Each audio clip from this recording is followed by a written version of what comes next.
po. Numero 1 po, vote niyo po. Rambo Agapita po. Number 1 lang. Hi po. Number po. Number 1 po sa balota. Number 1. Salamat po.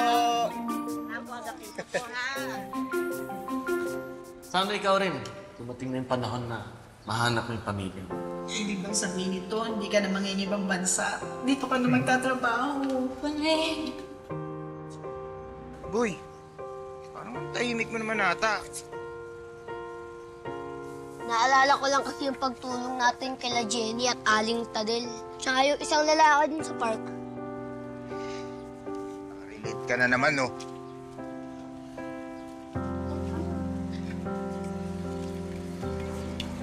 Pogi ng anak natin, ha? Talaga naman. Oo. Ito naman, oh.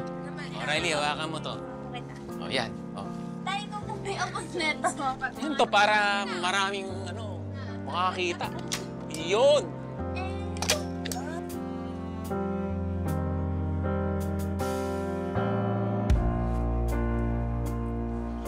Alam mo, boy, bakit ka ba kailangan makita sila? Meron naman akong pamilya nagmamahal sa akin. Kahit di nila ako dugo. Ano ibig mo sabihin? Ayaw mo sila makilala? Nakalaan sa'yo, balang araw ay makikita mo na tahanan at pagmamahal na sa'yo talaga. Huwag kang magbabago. Okay, boys, baba niyo na. Ingatan, ha?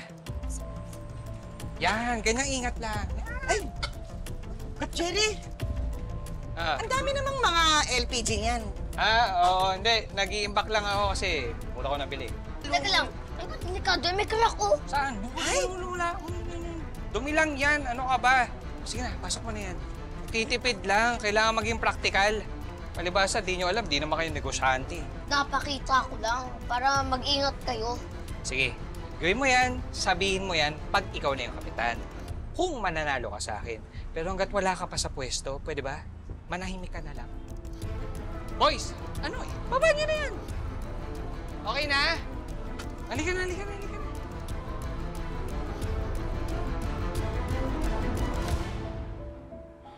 Tinawagan ni Sir Eduardo sa mga tauhan ko. He wants us to reinvestigate the bombing case. Pinapalocate din niya kung nasan yung dating yaya na apo niya. I'm really glad that you're handling this investigation, Chief. And I believe that you're going to solve this case. Yes, Gob. Mamaya may briefing ako sa kanila to help them set up the whole task force. Okay, I expect you to report to me every detail in real time. Yes, Gob. O ba? Go ahead. All right.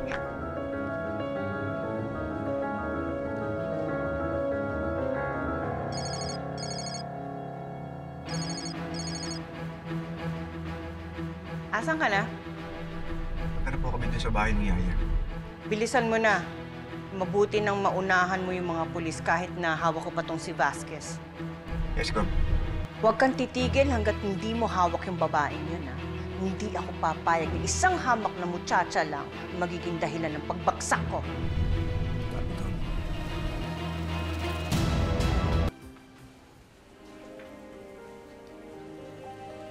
Boys, ha? Ingatan, ha? Lalo na yung pagbaba, ha? Lagay nyo lang dyan. Kap, mukha talagang mga defective yung tangke, ah. Sigurado po ba kayo na safe yung mga yun? Kaya naman, luma lang tignan yan, but it will get the job done. Tsaka, ano ba hindi nyo naiintindihan? Na nagtitipid nga tayo para gumanda yung kita ng center. At kung hindi gaganda yung kita ng center, ay ba, paano naman lalaki yung kita nitong mga empleyado natin? Aling Tadel, di ba? Di ba? Opo. Narinig niyo. Kita ng center o kita mo? Base sa financial report, madaming nawawalang pera dito sa center. At ikaw lang ang humahawak ng pera dito. Pambihira, ito na naman tayo sa financial report. Kung may nakikita kang mali, bakit hindi ka magreklamo? Kaso kanino ka magrereklamo? Eh, ako nga yung barangay captain dito. At hanggang ako yung nakaupo sa pwesto, ako ang masusunod. Oy, teka. Makinig po. Simula ngayong araw na to, hindi na pwedeng pumasok ang mga hindi empleyado. Okay? Boys, ilan to tao nandito? Okay lang kayo? Apat po. Okay na pa, hinihintay nyo. Opo, Kap.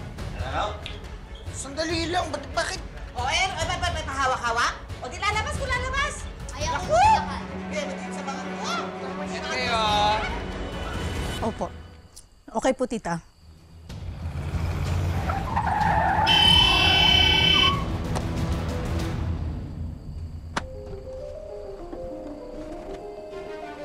Ayos ka lang?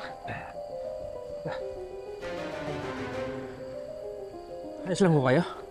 Julio. Ano? Aileen? Julio. Nasaktan ba? Aileen, Don Eduardo, huwag kang tatakbo. Bakit mo ba ako iniiwasan? hindi ko po kasi kayo kayang harapin eh.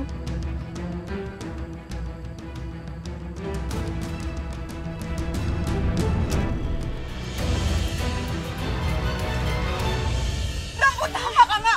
Tinigte mo na yung mga tangki ng gas. Ang isa umapoy na! Si Tagil na iwan sa loob! Tulungan natin!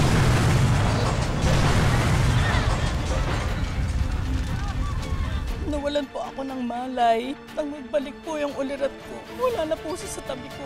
Pero sigurado po ako, buhay na buhay po ang apo niyo. Rob, Kasama niyo na ba siya? hindi pa po. Pero tama po yung address. Dito po nakatira sa inyo. Hindi po pwede! Dito lang ako yung anak ko!